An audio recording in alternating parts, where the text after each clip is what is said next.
नमस्कार दोस्तों, स्वागत है आपका हमारे चैनल टेल्स बाय यशु पर। यहाँ पर आपको मिलेंगी रोचक और सस्पेंसफुल कहानियाँ। अगर आपको यहाँ पर हमारी कहानियाँ पसंद आती हैं तो कृपया करके आप हमारी वीडियोस को लाइक करें, इसको अपने दोस्तों को साथ शेयर करें और साथ के साथ अपना कमेंट करना ना भूलें। अगर आप इस चैनल पर नए हैं तो कृपया करके इसे सब्सक्राइब भी करें। आपका ज़्यादा समय न लेते हुए चलो आज की कहानी को शुरू करते हैं। पिछले एपिसोड में हम सब ने सुना था कि महेंद्र यहाँ पर किंग को देखकर एकदम से पेड़ के ऊपर चढ़ जाता है और तभी वहाँ पर अब नेत्रा भी आ जाती है। और वहाँ पर महेंद्र अभी राजीव को ही कह रहा था, देख राजीव, जो पहले वाला जो हमने किंग देखा था वो मरा हुआ किंग, उसका ओरा तो खतरनाक था ही, लेकिन ये न्यू वाले किंग का तो ओरा और भी खतरनाक है। देख, इसीलिए तो मैं यहाँ पर पेड़ पर चढ़ गया हूँ। जैसे ही अब नेत्रा ने ये सुना तो वो महेंद्र से कहती है, महेंद्र, तुम अभी खुद ही नीचे आ रहे हो या फिर मैं तुम्हारी मौत को तुम तक पहुंचा दूं। ये सुनते ही अब महेंद्र कहता है, तुम ऐसा नहीं कर सकती हो, तुम तो मेरी बहन हो ना। उसकी इस बात को सुनकर अब नेत्रा कहती है, अब तुम्हें बहन याद आ गई सच में, लेकिन देख मैं तुझे बिल्कुल भी नहीं छोड़ने वाली। ये कहते हुए नेत्रा अब अपने आदमी से कहती, उस पेड़ के नीचे आग लगा दो, मैं भी देखती हूँ कि इसे आज कौन बचाता है। इधर नेत्रा की ये बात सुनते ही अब उसका एक आदमी अब उस पेड़ के पास जाने लगता है और उस पेड़ के पास जाकर अब उस पेड़ पर मिट्टी का तेल डालने लगता है। और अब वो उस तेल को डालने के बाद अब वो जैसे ही यहाँ पर माचिस की तिल्ली जलाता है तो वो आग लगाने ही वाला था कि ये सब देखकर अब महेंद्र पीरा कमल कहते हैं, अरे अरे नेत्रा, सच में तुम्हारा दिमाग खराब हो गया है क्या? अरे तू क्या कर रही है? क्या तुझे ये भी दिखाई ही नहीं दे रहा? अरे कम से कम ये तो देख, करमजली के मैं तेरा भाई हूँ। अरे तुम्हारा भाई हूँ मैं, अपने भाई पर इतनी तो दया कर। क्या तू मुझे जिंदा जी इस पेड़ के ऊपर ही जलाकर मार देगी क्या?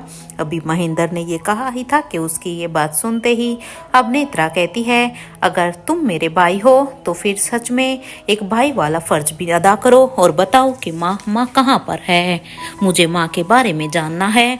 अभी नेत्रा ने ये कहा ही था कि उसकी ये बात सुनते ही अब महेंद्र पीरामल कहते हैं, अरे माँ और कहाँ होगी? तुमने देखा नहीं क्या? माँ तो अभी यही ही तो थी। जब यहाँ पर उन चारों ही आदमियों को लाया गया था तो उनमें से एक माँ भी तो थी, क्योंकि वो तुम्हारी आंखें, लगता है तुम्हारी आंखें खराब हो गई है जो तुम्हें माँ दिखाई ही नहीं दी। महेंद्र ने ये कहा था तो उसकी ये बात सुनते ही अब नेत्रा कहती है, तुमसे तो महेंद्र मैं बाद में निपटूंगी और तुमसे बाद में ही बात करूंगी, क्योंकि इस तरह से तो तुम सीधे सीधे मेरे सवालों का जवाब नहीं देने वाले हो। लेकिन हाँ, उससे पहले मैं एक बार मिस्टर किंग से तो बात कर लूँ। अरे मैं भी तो देखूँ, मुझे इनसे बहुत ही जरूरी बात करनी थी। ये कहते हुए ही अब नेत्रा अब किंग यानी कि रोहित की तरफ अपने कदमों को बढ़ा देती है। कुछ ही देर के वॉकिंग डिस्टेंस के बाद जब यहाँ पर नेत्रा रोहित के पास चली जाती है तो अब वो उसके सामने खड़ी होती है और कहती है, वैसे एक बात कहूँ मिस्टर किंग, आपका प्लान तो बहुत ही अच्छा था, मुझे वहाँ पर मारवा ग्रुप ऑफ कंपनी में बिजी रखने का, ताकि मैं वहाँ पर आपकी दी हुई कमांड को फॉलो करती रहूँ और एक के बाद एक मीटिंग को अटेंड करती रहूँ और इधर आप यहाँ पर अपना ये तांडव रच सकें। लेकिन अफसोस किंग, आप मुझे रोक नहीं पाए, क्योंकि नेत्रा को रोकना किसी के भी बस की बात नहीं है। इसलिए अब चलिए किंग, पहले मुझे बता दीजिए कि हमारे वो 4 लोग कहाँ हैं, क्योंकि जब अब हम आमने सामने हैं तो सबसे पहले आप हमारे उन चारों ही लोगों के बारे में बताइए कि आपने उन्हें कहाँ पर कैद कर रखा है। अब यहाँ पर उसकी बात को सुनकर अब यहाँ पर रोहित उसकी बात का कोई भी रिस्पॉन्स नहीं देते। तब अब नेत्रा को गुस्सा आता है और अब वो यहाँ पर रोहित को धमकी देते हुए कहती है, देखो अभी जब तक हम प्यार से बात कर रहे हैं तो हमारी बात को सुनो, नहीं तो हमारे पास ऑप्शन और भी है, क्योंकि अगर तुमने अब यहाँ पर हमारे उन 4 लोगों के बारे में नहीं बताया तो सबसे पहले बलि यहाँ पर चढ़ेगी राजीव गुलेरिया की, क्योंकि राजीव की गुबली तो वैसे भी चढ़नी है, क्योंकि उसे तो फिर वैसे ही मारा जाएगा जैसे कि हमें धोखा देने वाले को मारा जाता है। इसलिए अब फैसला तुम्हारे हाथों में है, तुम क्या चाहते हो? अभी यहाँ पर आलिशा ने ये कहा ही था, लेकिन अभी भी रोहित यानी कि किंग उसकी बात पर कोई भी रिस्पॉन्स नहीं करते। तब अब उसको और भी गुस्सा आता है और वो अब रोहित को धमकी देते हुए अभी यहाँ पर नेत्रा अब अपने एक आदमी से कहती है, मैं 3 तक गिनती गिनूंगी। अगर किंग ने यहाँ पर अभी 3 तक की गिनती में अगर उसने अपने चेहरे का मास्क नहीं हटाया ना, तो फिर राजीव को वही मौत देना जो कि इंद्रजीत पीरामिल को दी गई थी। तुम्हें याद तो है ना कि उसे कैसी मौत दी गई थी। अब ये सुनते ही अब वो आदमी भी हाँ में अपना सिर हिला दे रहता है और अब वो यहाँ पर रेडी हो जाता है यहाँ पर राजीव गुलेरिया पर वार करने के लिए। तो वहीं इधर दूसरी तरफ नेत्रा अभी अपनी काउंटिंग शुरू करती है। 1 2 3। उसने अभी नेत्रा ने यहाँ पर 3 तक की गिनती ही कही थी कि तभी उस आदमी ने नेत्रा की कमांड के अनुसार यहाँ पर राजीव गुलेरिया के ऊपर वार करने ही जा रहा था। इससे पहले कि राजीव के ऊपर वो वार होता तभी वहाँ पर अब कवि नालिशा, क्योंकि कवि नालिशा ने ये सब देख लिया था कि उसके पापा की जान खतरे में है, इसलिए कवि नालिशा दौड़कर अब राजीव को एक जोर का धक्का दे देती है, जिस धक्के की वजह से राजीव तो वहां पर जमीन पर गिर जाते हैं और वो आदमी जो तलवार अब यहाँ पर राजीव गुलेरिया पर चलाने वाला था, वो तलवार का वार अब यहाँ पर सीधे ही अब आलिशा के ऊपर लग जाता है। उस तलवार के एक वार से ही आलिशा वहां पर जख्मी होकर गिर जाती है। इधर ये देखकर तो अब सभी एक साथ ही चिल्लाते हैं आलिशा, क्योंकि यहाँ पर किसी ने भी ये नहीं सोचा था कि आलिशा इस तरह से बीच में आ जाएगी। यहाँ जब राजीव ने, जो कि अभी जमीन में गिरा हुआ था, उसे एक पल के लिए कुछ भी समझ में नहीं आया कि आखिर उसे धक्का किसने दिया है, लेकिन जब उसने सभी के ही मुंह से आलिशा का नाम सुना तो राजीव अब जल्दी से पलटकर देखता है। तो जैसे ही राजीव उधर देखता है तो वहां पर तो आलिशा जख्मी हालत में पड़ी हुई थी, क्योंकि राजीव ने देखा कि आलिशा ने उसके ऊपर का जख्म अपने ऊपर ले लिया था। तो अब वो यहाँ पर राजीव एकदम से ही हैरान हो जाता है, उसे कुछ भी समझ में नहीं आता, क्योंकि उसे अब अपने आप पर बहुत गुस्सा भी आ रहा था कि उसको बचाने के लिए आज उसकी बेटी की क्या हालत हो गई। इधर यहाँ पर नेत्रा ने जैसे ही ये देखा कि यहाँ पर कवि नालिशा राजीव को बचाने के लिए इस तरह से आगे आ गई है, इसलिए ये देखकर तो अब नेत्रा कहती है, महेंद्र देखना, ये होती है एक बाप बेटी। वैसे मैं तो एक बहुत ही बुरी बेटी हूँ ना, क्योंकि मैंने तो देखो अपने ही बाप को मार दिया है ना। मैं तो हूँ ना बुरी बेटी। देखो इस आलिशा को देखो, आलिशा ने सच में मुझे बहुत ही बुरा साबित कर दिया, क्योंकि जब बात यहाँ पर राजीव गुलेरिया पर आई तो देखो ये आलिशा तो अपने बाप को बचाने के लिए आगे आ गई। और देख महेंद्र, मैं कैसी बेटी हूँ, मैंने खुद अपने बाप को मारा। ये सुनते हुए ही अब महेंद्र पीरामल कहते हैं, हाँ तुमसे उम्मीद भी क्या कर सकता हूँ। वैसे तुम तो ये सब करोगी ही ना, क्योंकि तुम माँ की कौन सा असली बेटी थी। अरे तुम तो माँ की गोद ली हुई बेटी थी, तुम्हें पापा से कोई लगाव था ही नहीं, तो तुम तो उसे मारोगी ही ना। इधर महेंद्र की बात को सुनकर अब नेत्रा उसे इग्नोर करती है, क्योंकि अब महेंद्र की बातें अब उसे ज्यादा इंटरटेन नहीं कर रही थी। और अब वो कहती है, अरे ये क्या हो गया। मरना तो देखो यहाँ पर राजीव गुलेरिया को था, और देखो अब कुछ समय के बाद यहाँ पर आलिशा ही मरने वाली है। सच में मुझे बहुत ही बुरा लग रहा है ये देखकर। इधर नेत्रा ने यहाँ पर आलिशा के ऊपर झूठा तरस दिखाते हुए ये सब कहा था। इधर दूसरी तरफ जहाँ सर जी ये सब कुछ देख रहे थे, अब सर जी यहाँ पर कहते हैं, बहुत सही नेत्रा, इसे कहते हैं कि सही सजा ऐसे दी जाती है, क्योंकि राजीव ने हमें धोखा दिया था ना, और इससे बड़ी सजा राजीव के लिए और क्या होगी। क्योंकि देख राजीव, तू हमें धोखा दे रहा था ना, तू एकदम से पलट गया था, इसलिए तेरी सजा यही है कि अब तू जिंदा रहेगा और जिंदगी भर बस तुझे इसी बात का अफसोस रहेगा कि तेरी बेटी की मौत तेरी ही वजह से गई है, क्योंकि जहाँ पर मौत तेरी होने वाली थी वहाँ पर तेरी बेटी की मौत हो गई, और तू जिंदगी भर इस पश्चाताप से कभी निकल नहीं पाएगा। तू जिंदगी भर ऐसे ही अब तड़प कर मरेगा। Netra, well done. मुझे बस अब रानी साहिबा की, देखो नेत्रा, बस मुझे उसकी बोन मैरो चाहिए है, क्योंकि वो मेरे एक्सपेरिमेंट में काम आने वाली है। इसे जब तक मुझे वो नहीं मिल जाती, इसे जान से मत मारना। उसके बाद तुम उसे जान से मार सकती हो, क्योंकि जब तक मुझे वो बोन मैरो चाहिए तब तक इसको जिंदा रखना। जब मेरा काम खत्म हो जाएगा तब तुम इसे भी खत्म कर सकती हो। इधर सर जी की ये बात सुनते ही अब नेत्रा भी कहती है, ठीक है पापा। और उसके बाद अब नेत्रा कहती है, रानी साहिबा पर अब एक और दूसरा हमला किया जाए, क्योंकि मुझे इस एक हमले में इतना मजा नहीं आया, इसलिए अभी दूसरे हमले की तैयारी करो। ये सुनते ही अब वो आदमी जिसने अभी अभी यहाँ पर आलिशा के ऊपर वार किया था, वो आलिशा के ऊपर दूसरा वार करने ही वाला था कि तभी उस आदमी के हाथ को अब यहाँ पर एक सिक्योरिटी गार्ड पीछे से आकर उसे रोक लेता है, क्योंकि जैसे ही उसे आदमी ने अपने हाथ को आगे बढ़ाना चाहा तो उसने देखा कि उसका हाथ किसी ने पकड़ लिया है। और जैसे ही नेत्रा ने भी ये सब देखा तो अब नेत्रा कहती है, लगता है ये शुभ काम मेरे ही हाथों से होने वाला है, क्योंकि तुम तो ये नहीं कर पा रहे हो ना। ये कहते हुए ही नेत्रा अब अपने कदमों को आगे बढ़ा देती है और वो कहती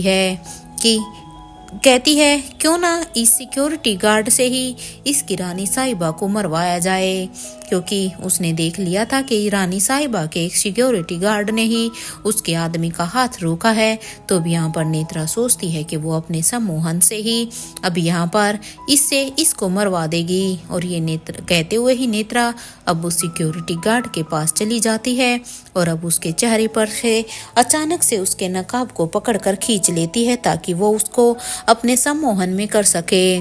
लेकिन जैसे ही रानी साहिबा ने अब यहाँ पर उसके सिक्योरिटी गार्ड के चेहरे से उस नकाब को हटाया तो उसके सामने जो चेहरा था उसे देखकर तो अब अचानक से ही उसके मुंह से ही निकल जाता है, मयूर गुलेरिया, तुम क्या कर रहे हो यहाँ पर। इधर जैसे ही यहाँ पर नेत्रा ने ये कहा तो उसे देखकर अब सबकी नजरें ही अब मयूर की तरफ जाती है। इधर अब सभी वहाँ पर मयूर को वहाँ पर एज ए सिक्योरिटी गार्ड देखकर शॉक हो जाते हैं। तो यहाँ पर अब नेत्रा कहती है, तुम यहाँ पर हो, चलो ठीक है, ये तो और भी अच्छी बात है। अपनी बहन को बचाने के लिए तुम यहाँ तक पहुँचे हो ना। ठीक है, नॉट बैड। इसका मतलब कि तुम ठीक हो गए हो। हाँ, अब देखो मैं तुमसे क्या करवाती हूँ, क्योंकि मुझे लगता है मेरे सम्मोहन का असर तुम्हारे ऊपर से खत्म हो गया है, इसीलिए तो तुम यहाँ अपनी बहन को बचाने तक पहुँच गए। लेकिन अब मैं तुमसे क्या कुछ करवाती हूँ। मैं तुमसे एक ऐसा काम करवाऊंगी जिसके लिए तुम कभी अपने बाप को माफ़ी नहीं करोगे। ऐसा काम जो करण ने रोहित के साथ किया था। इसलिए अब दूसरा बार यहाँ पर तुम खुद ही अपने हाथों से अपनी बहन पर करोगे और मैं भी देखती हूँ कि तुम्हें कौन रोकेगा। इधर यहाँ पर आलिशा ने ये कहा ही था कि किंग अब यहाँ पर उसके मन की सारी ही बातें समझ गए थे, क्योंकि जिस तरह से नेत्रा ने यहाँ पर करण गुलेरिया को सम्मोहन करके रोहित को छत से के ऊपर से फेंकवा दिया था, सेम वही तरीका वो यहाँ पर मयूर के साथ करने वाली थी, जिससे मयूर यहाँ पर अपने ही हाथों से अपनी बहन को मार देता। और रोहित ये अनर्थ बिल्कुल भी नहीं होने दे सकता था। इसलिए नेत्रा की ये बात सुनते ही अब रोहित एकदम से ही बीच में कहता है, रुक जाओ नेत्रा, मैं अपना मास्क अभी के अभी हटाता हूँ, ये सब करने की कोई भी जरूरत नहीं है। इधर किंग ने जैसे ही ये कहा तो किंग की ये बात सुनते ही अब सभी अब किंग की तरफ ही देखने लगते हैं, क्योंकि ये बात तो सभी के ही मन में थी कि आखिर किंग कौन है, किंग के पीछे चेहरा किसका है, क्योंकि सालों से ये राज अब तक चला ही आ रहा था। इसलिए सबको बड़ी ही एक्साइटमेंट हो रही थी किंग के पीछे के चेहरे को देखने की। तो वहीं ये सब कहने के बाद रोहित अब अपने हाथों को धीरे धीरे अब अपने मास्क की तरफ लेकर जाने लगता है, अपने मास्क को अपने चेहरे से हटाने के लिए। इधर रोहित जहाँ अपने चेहरे से मास्क को हटाने के लिए अपने हाथों को बढ़ाता है तो यहाँ रिया भी ये सब कुछ देख रही थी। वो पीछे मुड़कर अब अलेक्जेंडर से कहती है, अब क्या होगा अलेक्जेंडर? यहाँ पर अगर इन्होंने ये मास्क हटा दिया तो अब सबको पता चल जाएगा। रिया की इस बात पर अब अलेक्जेंडर कहता है, पता नहीं रिया, मैं भी बस यही सोच रहा हूँ, क्योंकि मुझे तो कुछ समझ में ही नहीं आ रहा। और वैसे भी आलिशा मौसी की हालत तो देखो। अरे उनकी हालत को देखकर साफ पता चल रहा है कि उनको इंस्टेंट अभी के अभी ट्रीटमेंट चाहिए। लेकिन बात तो ये है ना रिया कि अभी उन्हें इंस्टेंट ट्रीटमेंट कैसे दूं, क्योंकि वो तो वहाँ पर जख्मी है ना। और देखो हम वहाँ पर अभी जा नहीं सकते, वो तो वहीं पर ही हैं। अब यहाँ पर अलेक्जेंडर की इस बात पर अब रिया कहती है, 1 मिनट रुको, मेरे पास एक आइडिया है अलेक्जेंडर, मैं कुछ करती हूँ। इसके बाद हम आलिशा मौसी को जल्द से जल्द ट्रीटमेंट भी दे पाएंगे। अब रिया की इस बात को सुनकर अब अलेक्जेंडर कहता है, लेकिन तुम क्या करने वाली हो रिया? देखो रिया, ऐसा वैसा कुछ भी मत करना जिससे कि हम सब और भी मुसीबत में पड़ जाएं। अलेक्जेंडर की इस बात को सुनकर अब रिया एक पल के लिए तो कुछ सोच ही रही थी कि तभी अभी सभी के कानों में भी यहाँ पर फिर से एक दहाड़ की आवाज़ आती है। ये दहाड़ एक बहुत ही भयानक दहाड़ थी, जिसे सुनकर तो अब सर जी भी एक पल के लिए कांप जाते हैं। और अब सर जी कहते हैं, ये तो मंदिर में बने हुए उस सिंह की ही दहाड़ है। यहाँ पर अब सभी इस दहाड़ को सुनकर अब सभी उसी दहाड़ की तरफ ही देखने लगते हैं। जैसे ही वो उधर देखते हैं तो यहाँ पर सभी की नज़र जब आसमान पर जाती है तो वहाँ यहाँ पर आसमान में देखने पर वहाँ से एक जियांट ईगल पर खड़ी एक लड़की आ रही थी। और वो जियांट ईगल यहाँ पर इन्हीं की तरफ ही उड़कर आ रहा था। इधर जैसे अब वो लड़की इनके पास अपने जियांट ईगल के साथ आ रही थी, उसे देखकर तो अब सभी के चेहरे पर ही एक हैरानी साफ साफ दिखाई दे रही थी। ऐसा लग रहा था जैसे किसी ने ना जाने क्या चीज़ देख ली हो, क्योंकि सबको अपनी आंखों पर यकीन ही नहीं हो रहा था। इधर कुछ ही देर में जब वो जियांट ईगल नीचे उतर कर आ जाता है तो उसके ऊपर से वो लड़की भी नीचे उतरती है, क्योंकि उसके ऊपर वो लड़की कोई और नहीं बल्कि खुद महारानी ही थी। उस महारानी की पहचान यही थी कि उसका गोल्डन मास्क, क्योंकि महारानी ने यहाँ पर अपना एक गोल्डन मास्क पहना हुआ था और उसके हाथ में एक तलवार थी और उसकी रिंग तो जैसे ही यहाँ पर लोगों की नज़र उसकी रिंग पर गई तो सभी ने यहाँ पर देखा कि ये तो सच में आज यहाँ पर महारानी ही इस जंग के लिए आ गई है। इधर जैसे ही अब किंग ने महारानी की तरफ देखा तो यहाँ, क्योंकि उस रिंग की वजह से ही यहाँ पर किंग यानी कि रोहित पहचान जाते हैं कि ये तो महारानी की रिंग है, इसलिए सबसे पहले यहाँ पर किंग अपना सिर झुकाकर अब उसके सामने अपने घुटनों पर बैठ गए थे उसका स्वागत करने के लिए। तो वहीं Dhananjay Piramal, commander in chief, इधर राजमहल के सिक्योरिटी गार्ड और यहाँ तक के खुद कवि नालिशा भी, जो कि अभी भी एक जख्मी हालत में ही पड़ी हुई थी, वो जख्मी हालत में अब उनके सामने झुकती है, उन्हें नमन करती है। और अब वो मयूर का जो कि अभी भी हैरानी से वो यहाँ पर महारानी को ही देख रहा था, इसलिए यहाँ पर कवि नालिशा अब अपने हाथ को धीरे धीरे मयूर के हाथ तक लेकर जाती है और वो मयूर के हाथ को खींचकर उसे भी अब अपने साथ बिठा देती है और उसे भी अब यहाँ पर अपना सिर झुकाने के लिए कहती है। इधर ये सब देखकर तो अब यहाँ पर सभी महारानी के आगे झुकने लगते हैं, क्योंकि जैसे ही यहाँ पर सभी लोगों ने देखा कि खुद किंग यहाँ पर महारानी को के आगे अपने सिर को झुका रहे हैं, तो यहाँ पर वे लोग सभी उनके सामने अपने सिरों को झुका देते हैं। इधर यहाँ तक कि बाकी सब लोग तो कर ही रहे थे, खुद सर जी भी उनके आगे आप अपने सिर को झुकाकर अब अपने घुटनों पर बैठ जाते हैं। यहाँ पर सभी अब महारानी को नमन कर रहे थे, तो इधर नेत्रा, जो कि अभी भी उन्हीं महारानी की तरफ ही बड़े ध्यान से देख रही थी, वो अभी बिल्कुल अपनी स्ट्रेट पोजीशन में खड़ी हुई थी। सर जी ने जब यहाँ पर नेत्रा की तरफ देखा तो सर जी अब नेत्रा से कहते हैं, तुम उनके आगे झुको नेत्रा, तुम्हें अंदाजा भी नहीं है कि वो कौन है। सरजी ने यहाँ पर नेत्रा को उनके सामने झुकने के लिए कहा। इधर सरजी की ये बात सुनते ही अब नेत्रा कहती है, मैं क्यों झुकूं इनके आगे। इस बात पर अब सरजी उन्हें कहते हैं, मैं तुम्हें जो कह रहा हूँ अभी के लिए वो करो, क्योंकि यही हमारे लिए सही होगा। ये महारानी हैं। अब सरजी की ये बात सुनते ही अब नेत्रा भी ना चाहते हुए अब उसके आगे झुक जाती है।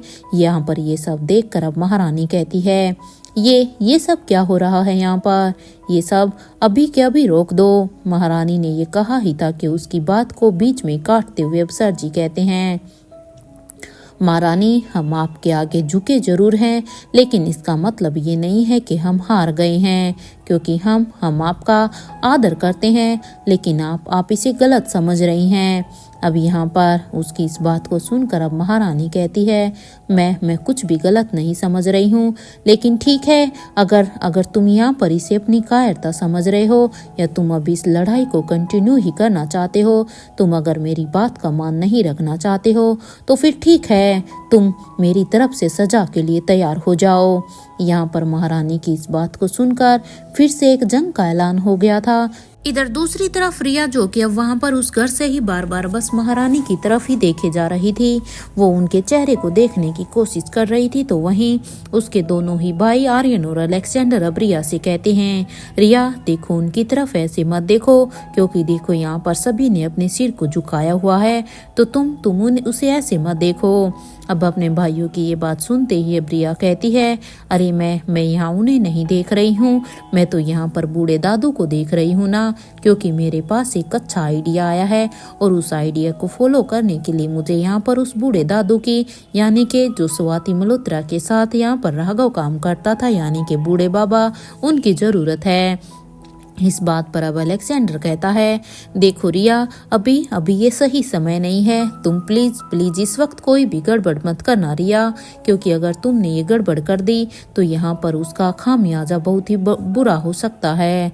उसकी इस बात पर अब रिया कहती है, डोंट वरी, तुम दोनों टेंशन मत लो, मैं देखती हूँ, क्योंकि इस बार ऐसा कुछ भी नहीं होगा, मुझ पर विश्वास करो। यहाँ पर अब इधर सरजी के आदमी, जैसे ही उसने महारानी के मुंह से ये सब सुना तो सरजी के आदेश से अब वो अपनी तलवार को लेकर अब यहाँ पर सबसे पहले सीधा ही अब महारानी की तरफ ही दौड़ने लगते हैं, क्योंकि उन्होंने जैसे ही सुना कि वो उन्हें यहाँ पर युद्ध के लिए ललकार रही है, तो अब उन्होंने आओ देखा ना था और वो यहाँ पर सब कुछ छोड़कर महारानी के ऊपर ही हमला कर देते हैं।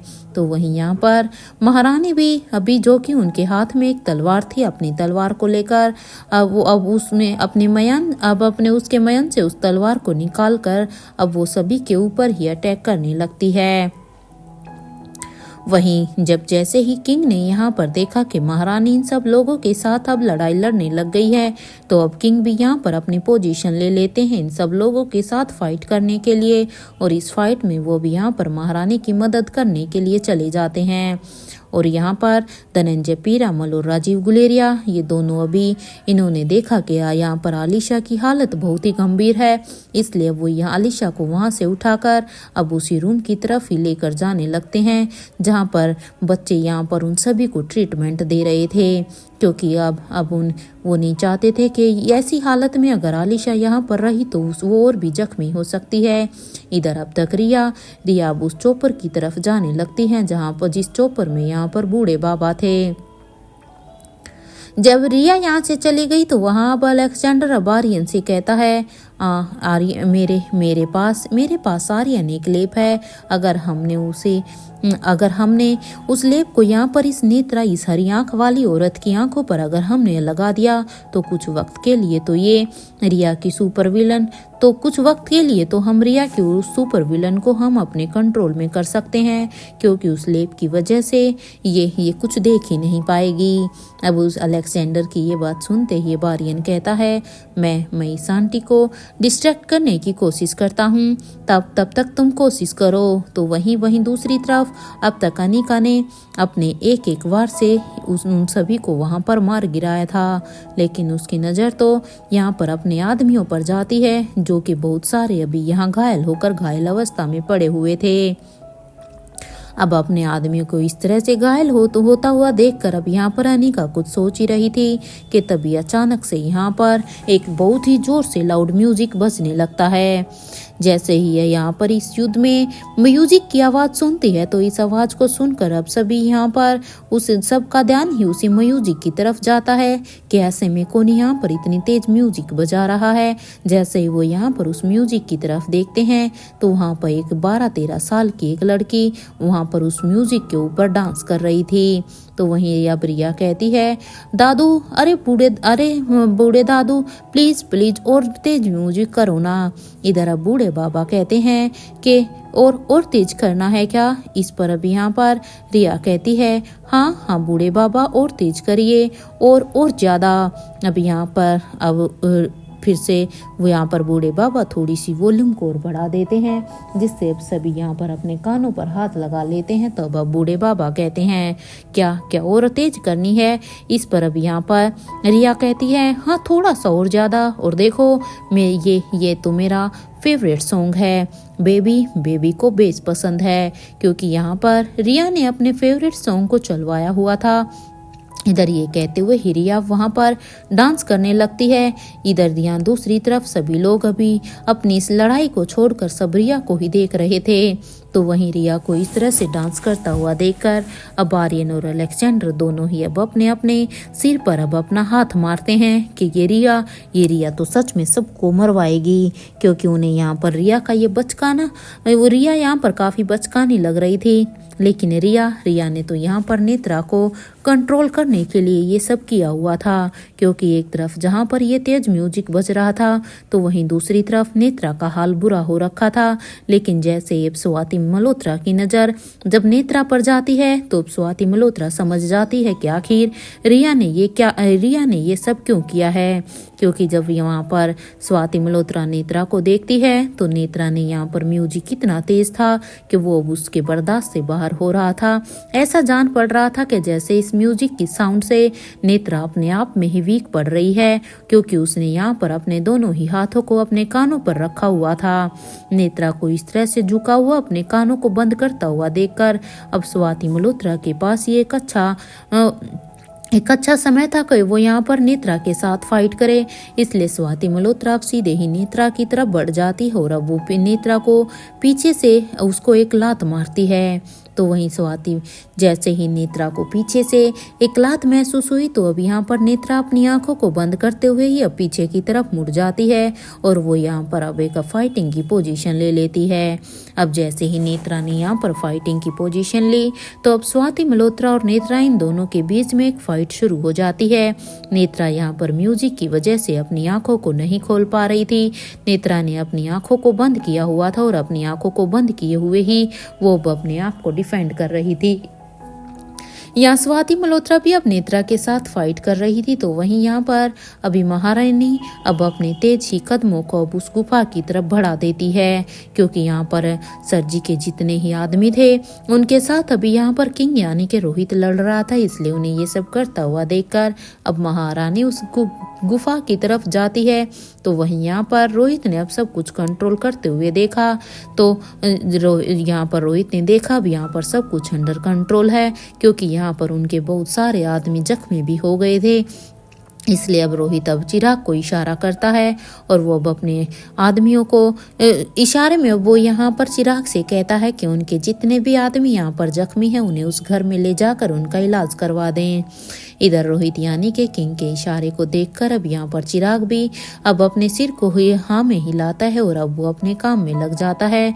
तो वहीं यहाँ पर निखिल और भूमिका ये दोनों ही अभी किंग के पास जाने ही वाले थे कि तभी वो देखते हैं कि रोहित तो यहाँ पर महारानी के पीछे पीछे ही भाग रहे थे, क्योंकि यहाँ पर अनिका यानी कि महारानी कोई और नहीं अनिका ही थी।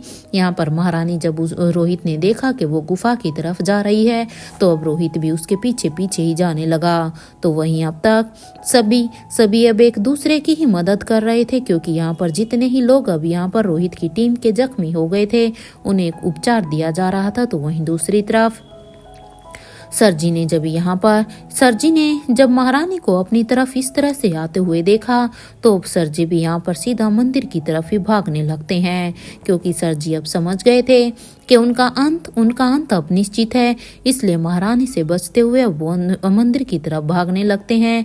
जिस तरह से महारानी उन्हें मारने के लिए उनकी तरफ बढ़ रही थी, उसे देखकर तो अब सर जी को लग रहा था कि आज कहीं महारानी के हाथों से उसकी मौत तय है। कहीं सच में वो आज ही परलोक न सिधार जाएं, क्योंकि सर जी ने तो सपना देखा था कि वो इस दुनिया पर राज करेंगे, लेकिन कहीं ऐसा ना हो कि ये महारानी उनके उस सपने को कुछ पल में ही ऐसे चूर चूर कर दे। इसलिए डर के मारे अब वो अपने और भी तेज कदमों से अब मंदिर की तरफ जाने लगते हैं।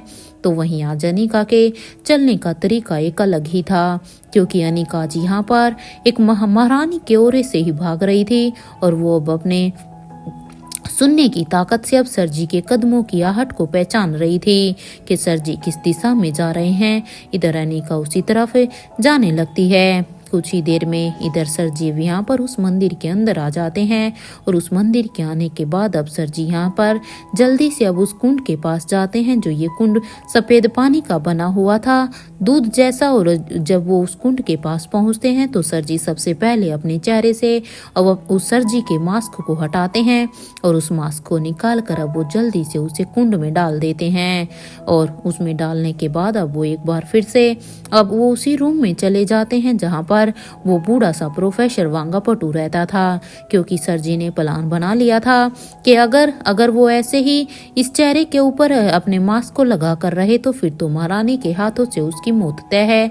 और लेकिन अगर अब उसे यहाँ पर अपने फिर से उसी रूप में आना होगा, ताकि फिर से ये लोग उसके ऊपर दया खाएं कि वो यहाँ पर खुद सर जी का पीड़ित वांगापटू है।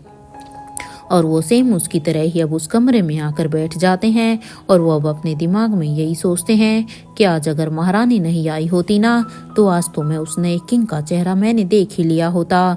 अरे काश महारानी, अगर इस महारानी को आना ही होता तो वो और 2-4 मिनट लेट आ जाती, क्योंकि इतने सालों से जो इस चेहरे के पीछे, जो इस किंग के मास्क के पीछे चेहरा है, वो आज तक कोई नहीं देख पाया, मैं उसको देख पाता।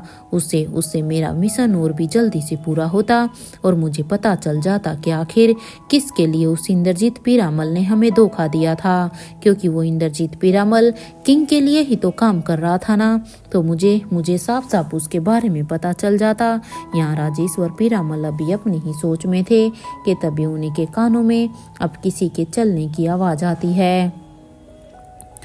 जैसे ही अब उसके कानों में ये आवाज आती है कि कोई जरूर उसी की तरफ ही पड़ रहा है, तो अब वो खुद के चेहरे को के अब एक्सप्रेशन को एकदम से ही बदल देते हैं। उन्हें देखकर अब ऐसे लग रहा था कि मानो उनके ऊपर न जाने कितने ही अत्याचार हुए हैं, क्योंकि जैसे ही उसके कानों में अब किसी के कदमों की आहट आई तो वो यहाँ पर अब फिर से एक बेरूपिये का रूप धारण कर लेते हैं, यानी कि वांगापटू का, और ताकि जो कोई भी यहाँ पर आए वो उसे अपनी बातों से अपने हुलिये से उन्हें अपनी तरफ कर सके। इधर कुछ देर में अब यहाँ पर महारानी मंदिर के अंदर आ जाती है, क्योंकि ये पैरों की आहट खुद महारानी की ही थी। तो वहीं किंग भी अब उनके पीछे पीछे ही आ जाते हैं और वो दोनों भी यहाँ पर पूरे ही मंदिर में अब सर जी को ही ढूंढने लगते हैं। तो वहीं जहाँ पर किंग दूसरी तरफ जाने लगते हैं सर जी को ढूंढने के लिए, तो वहीं महारानी अभी उसी रूम में आ जाती है जहाँ पर वांगापटू हमेशा से ही बैठा रहता था। वहाँ पर जब वो उस रूम में आती है तो वो देखती है कि वहाँ तो वांगापटू है। उसे देखकर अब यहाँ पर महारानी हैरान हो जाती है और अब उसे देखकर अब यहाँ पर महारानी यानी कि अनिका अपने मन में ही सोचती है कि जब मैं इससे पहले यहाँ पर इसे रूम में आई थी तो यहाँ पर तब तो कोई भी नहीं थे, तो ये अचानक से यहाँ कैसे आ गए। अब यहाँ पर महारानी को इसके ऊपर शक हो जाता है, या महारानी अभी अपनी ही सोच में थी। तो वहीं दूसरी तरफ वो बूढ़ा आदमी जब महारानी को देखता है तो वो अब अपने कदमों को महारानी की तरफ ही बढ़ा देते हैं, क्योंकि उसने अपने चेहरे को ऐसे बनाया हुआ था जैसे वो यहाँ पर महारानी से भीख मांगने के लिए, अपनी जान की भीख मांगने के लिए उनके पास जा रहा है। लेकिन अब जैसे ही वो आदमी उसके पास जाता है, उसके पास जाते ही अब वो कहते हैं, कौन कौन है आप? यहाँ पर उस बूढ़े आदमी की इस बात पर अब अनिका कहती है, आप कौन हैं? अब यहाँ पर महारानी ने ये कहा ही था कि उसकी इस बात पर अब वो बूढ़ा आदमी कहता है, मैं हूँ प्रोफेसर वांगापटू। अब ये कहते हुए वो बूढ़ा आदमी अब अपनी पॉकेट से अब जल्दी से एक खंजर को निकाल कर अब वो इस खंजर को सीधा ही महारानी के ऊपर अब अटैक करने ही वाले थे कि तभी महारानी ने उनके हाथ को पकड़ लिया, क्योंकि महारानी ने उसकी चाल को पहले से ही भांप लिया था और अब वो उनके ऊपर अपनी तलवार से वार कर देती है। तो वहीं किंग भी यहाँ पर अब अपनी किंग भी यहाँ पर जल्दी से आ जाते हैं और वो यहाँ पर अब अपनी एक लात से एक जोर से मारते हैं, जिससे कि वो आदमी अब क्योंकि यहाँ पर किंग की लात का प्रेशर इतना था कि उस वार का कि वो सीधा ही हवा में उड़कर अब उस रूम से बाहर मंदिर में आकर गिरता है। और अब वो जब वहाँ पर जब पीछे की तरफ देखता है तो उसे किंग और महारानी दोनों ही अब उसकी तरफ ही बढ़ते हुए नजर आ रहे थे, क्योंकि उन दोनों को इस तरह से अपनी तरफ बढ़ता हुआ देखकर अब यहाँ पर सर्जी को यानी कि वांगापटू को अपनी मौत साफ साफ दिखाई दे रही थी। अब उन दोनों को इस तरह से पास आते हुए देखकर अब वो अपने मन में ही सोचते हैं, आखिर नेत्रा आज ये कहाँ पर गायब हो गई है? अरे वो यहाँ पर मुझे बचाने के लिए क्यों नहीं आ रही? अब जब उसकी वो हरी आंखें जो अब काम आने वाली थी वो तो कहीं दिख ही नहीं रही। यहाँ राजेश्वर पीरामल अब जैसे तैसे अब बचते हुए वहाँ पर अब वो उस कुंड के पास आ जाते हैं। और क्योंकि अब राजेश्वर पीरामल को पता था कि अगर वो यहाँ पर कुछ देर और रहे तो अब तो आज उसकी मौत इन दोनों के ही हाथों से तय है, क्योंकि आज यहाँ पर राजेश्वर पीरामल को किंग और महारानी में साक्षात यमराज दिखाई दे रहे थे। इसलिए अब वो जल्दी से उस कुंड के पास जाते हैं और अब वो पीछे मुड़कर कहते हैं, किंग मेरी एक बात हमेशा याद रखना, राजेश्वर पीरामल एक छल है और कोई मेरी सोच तक नहीं पहुंच सकता है। किंग और महारानी मैं वापस जरूर आऊँगा। आज मैं भले ही यहाँ से जा रहा हूँ, लेकिन मैं एक वादा कर रहा हूँ कि ये जंग अभी ख़त्म नहीं हुई है। मैं फिर से जीतने के लिए आऊँगा और दोबारा मैं जब भी आऊँगा ना तो तब मैं अपने साथ एक बहुत बड़ी ही तबाही लेकर आऊँगा। उस तबाही के लिए इंतजार करना। ये चेतावनी देते हुए ही सरजी अब सीधा ही उस कुंड में कूद जाते हैं। इधर ये देखकर तो किंग और महारानी दोनों ही हैरानी से उस कुंड की तरफ ही देखने लगते हैं, क्योंकि उन्होंने भागकर सरजी को पकड़ने की कोशिश तो की थी, लेकिन इससे पहले वो कुंड तक पहुंचते वो उस कुंड में के अंदर जा चुके थे। वहीं यहाँ पर अभी महारानी अब वहाँ से निकलकर अब सीधा ही अब उस सीक्रेट रूम में चली आती है, क्योंकि महारानी ने देखा कि सरजी तो अभी उनके हाथों से बचकर निकल चुके थे। तो भी यहाँ पर किंग जो कि अभी भी उसी कुंड की तरफ ही देख रहा था, तो महारानी अभी इसी मौके का फायदा उठाकर अब जल्दी से फिर से उस सीक्रेट रूम में आती और वहाँ जाने के बाद अब वो फिर से अपने मास्क को निकालती है और जितनी भी यहाँ पर महारानी की चीजें उसने पहनी हुई थी उन सभी को ही वहाँ पर फिर से वो सकुशल रख देती है बड़े ही ध्यान से। और अब वो फिर से वहां से अनिका बनकर उस कुंड के पास आ जाती है। जैसे ही महारानी अभी यानी कि अनिका फिर से बाहर आती है तो देखती है कि रोहित यानी कि किंग अभी भी उस कुंड को ही देख रहा था। तो वहीं जब रोहित अब पीछे मुड़कर देखता है तो उसे भी यहाँ पर महारानी नजर नहीं आ रही थी, बल्कि वहां पर अनिका खड़ी हुई थी। इस तरह से अचानक से अनिका को वहां पर देखकर अब रोहित एकदम से हैरान हो जाता है। उसे कुछ समझ में ही नहीं आता कि आखिर अनिका भी अचानक से यहाँ कैसे आई। लेकिन अभी वो सीधा ही अब अनिका से कहता है, अनिका तुम कहाँ चली गई थी? अरे यहाँ पर तुम्हारी एब्सेंस में इतना कुछ हो गया। आलिशा को चोट भी आई है, लेकिन तुम तो कहीं दिख ही नहीं रही थी। अब रोहित की इस बात पर अब अनिका कहती है, मैं बस उस लैब की तरफ ही गई थी मिस्टर मारवा, क्योंकि मुझे उस लैब में देखना था कि आखिर वहाँ पर वो कर क्या रहा था। अब अनिका की इस बात को सुनकर अब रोहित कहता है, इस कुंड का क्या रहस्य है अनिका? और वो सरजी इस कुंड के रास्ते से कहाँ गया होगा? अब यहाँ पर रोहित की इस बात को सुनकर अब अनिका कहती है, पता नहीं मिस्टर मारवा, एनीवे वो हम इसके बारे में बाद में पता कर लेंगे। ये कहते हुए ही अब रोहित अब अपने मास्क को अपने चेहरे से हटा देता है और अब वो अनिका से कहता है, चलो अनिका, अब हमें यहाँ से चलना चाहिए, क्योंकि जिनके साथ हमारी लड़ाई थी वो तो यहाँ से खुद बगूड़ा बनकर भाग गया। रोहित की इस बात पर अब अनिका कहती है, ठीक है मिस्टर मारवा, चलते हैं। या अनिका और रोहित दोनों ही अभी मंदिर से बाहर जाने लगते हैं। तो वहीं रोहित जब पीछे मुड़कर अब किसी को रोहित यहाँ पर बार बार पीछे मुड़कर अब किसी को ही देखे जा रहा था, क्योंकि रोहित को अभी भी लग रहा था कि जैसे वहां पर महारानी है। लेकिन अनिका, जो कि रोहित के भी साथ साथ जा रही थी, जब अनिका ने रोहित को इस तरह से बार बार पीछे मुड़कर किसी का इंतजार करते हुए देखा, तो उसे देखकर अब अनिका रोहित से कहती है, क्या हुआ है मिस्टर मारवा, किसे ढूंढ रहे हैं आप? अनिका की इस बात पर अब रोहित कहता है, वो अनिका महारानी, वहां पर तो महारानी थी ना, वो महारानी कहाँ चली गई? वो कहीं दिखाई क्यों नहीं दी? ना तो वो जाते हुए मुझे कहीं से दिखाई दी। रोहित की इस बात पर अब अनिका कहती है, महारानी? कौन महारानी मिस्टर मारवा?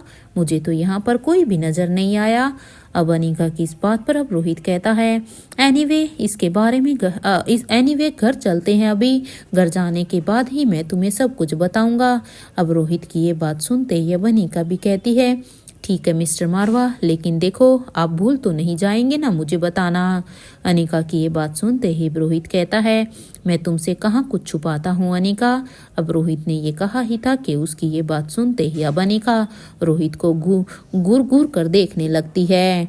तो वहीं रोहित अनिका को इस तरह से अपने आप को घूरता हुआ देखकर कहता है, अरे अनिका बस यहीं पर ही, क्या तुम्हें सब कुछ बता दूं? चलो अब यहाँ से। तो वहीं दूसरी तरफ अभी स्वाति मल्होत्रा ने भी अब यहाँ पर अपनी पॉकेट से एक खंजर को निकालकर सीधा ही उसे नेत्रा को मार देती है, क्योंकि यहाँ पर म्यूजिक इतना तेज था कि उस म्यूजिक की वजह से नेत्रा यहाँ पर बिल्कुल ही कमजोर हो जाती है। और इसी बात का फायदा उठाकर स्वाति मल्होत्रा ने एक खंजर यहाँ पर सीधा ही नेत्रा को मार दिया था। जैसे ही खंजर यहाँ पर नेत्रा को लगा, तो उस खंजर के लगने की वजह से नेत्रा यहाँ पर नीचे जमीन पर गिर जाती है। तो वहीं स्वाति मल्होत्रा बूढ़े बाबा को इशारा करती है और कि वो अब इस म्यूजिक को बंद कर दे। जैसे ही बूढ़े बाबा ने ये देखा, तो अब वो यहाँ पर स्वाति मल्होत्रा का इशारा मिलते ही अब उस म्यूजिक को बंद कर देते हैं। लेकिन जैसे ही यहाँ पर अब ये म्यूजिक बंद होता है, तो अब यहाँ पर सभी राहत की सांस लेते हैं। यहाँ पर अब अलेक्जेंडर पूरी कोशिश कर रहा था कि यहाँ पर जितने भी यहाँ पर जख्मी लोग आ रहे हैं उन्हें वो अच्छी तरह से मलहम लगा सके। तभी वो यहाँ पर कवि नालिशा के बहते हुए खून को रोकने की कोशिश करता है, क्योंकि कवि नालिशा का खून सच में उस तलवार की वजह से बहुत ही बह रहा था। तो वहीं प्रीति भी यहाँ पर अलेक्जेंडर के साथ पूरी की पूरी कोशिश करती है उसके खून को रोकने की। तो इधर दूसरी तरफ बूढ़ी अम्मा अभी महेंद्र पीरामल से कहती है, तुम ठीक तो हो ना महेंद्र? अब बूढ़ी अम्मा की इस बात को सुनकर अब महेंद्र पीरामल कहते हैं, आपने मेरे पिछवाड़े में आपने इतने डंडे मारे हैं ना कि उनकी मार से तो मेरी सच में बहुत ही हालत खराब हो गई है। देखो ना अम्मा, मैं तो बैठने के लायक भी नहीं रहा। तो वहीं अब अलेक्जेंडर के साथ यहाँ पर रिया और आर्यन भी अब अलेक्जेंडर से पूछ कर गांव वालों को लेप लगा रहे थे, क्योंकि यहाँ पर जख्मी लोग बहुत ही ज़्यादा थे। इसलिए अब रिया और आर्यन, क्योंकि उन्हें इस फील्ड के बारे में ज़्यादा नहीं पता था, इसलिए अलेक्जेंडर के इंस्ट्रक्शन के अकॉर्डिंग वो अपना काम कर रहे थे। यहाँ पर धनंजय पीरामल और करण गुलेरिया, इन दोनों को तो बस आलिशा की ही चिंता हो रही थी, क्योंकि आलिशा बहुत ही जख्मी थी। उन दोनों को बिल्कुल भी अच्छा नहीं लग रहा था आलिशा को इस हालत में देखना। इधर यहाँ पर जहाँ इन सब लोगों का ट्रीटमेंट चल रहा था, तो अब तक यहाँ पर अनिका और रोहित भी आ जाते हैं। और वहीं उनके पीछे अब यशवंत मल्होत्रा, धर्मराज मारवा और कविन दिव्यांशी भी वहां पर आ जाती है, जिन्हें ये यहाँ पर सरजी के आदमी बना कर लाए थे।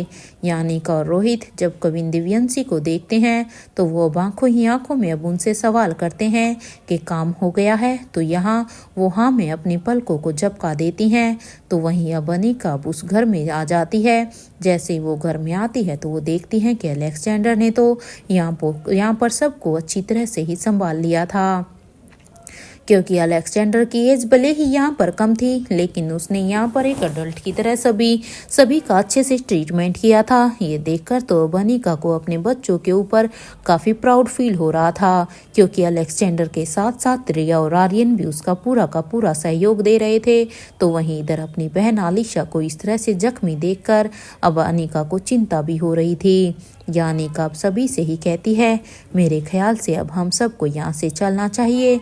अब अनिका की ये बात सुनते ही अब धनंजय पीरामल कहते हैं कि अनिका और रोहित, तुम दोनों आलिशा को लेकर अभी दिल्ली के लिए जाओ। और हाँ रोहित, मुझे तुमसे कुछ जरूरी बात करनी है अभी। ये सुनते ही अब धनंजय पीरामल की आंखों में अब गुस्सा था, जिसे रोहित ने नोटिस कर लिया था। और यहाँ पर अब रोहित चिराग और अब्दुल से अपनी आंखों के इशारे से अपने आदमियों को सही सलामत लेकर जाने के लिए कहता है। इधर रोहित की बात को समझकर वो दोनों भी अब अपने अपने आदमियों को संभालने लगते हैं। और वहाँ यहाँ पर रोहित और अनिका दोनों ही अब धनंजय पीरामल के कहे अनुसार अब कविन आलिशा को अपने चोपर में बैठाकर वो दोनों अब यहाँ पर दिल्ली के लिए निकल जाते हैं।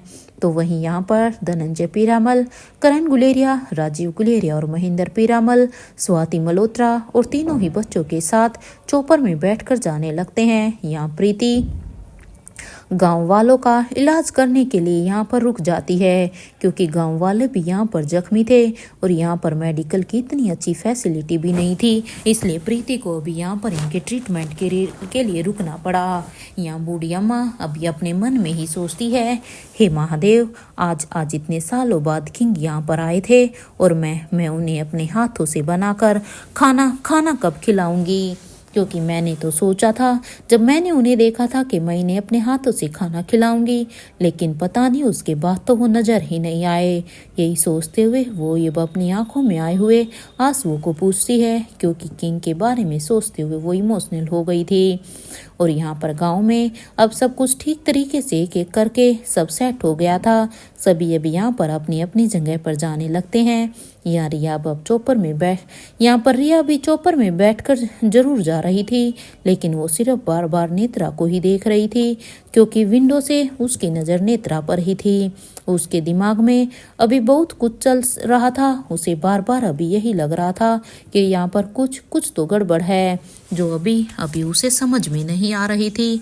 शायद ये कि उसे अभी यकीन नहीं हो रहा था कि नेत्रा के ऊपर इतनी बुरी तरह से वार किया जा सकता है।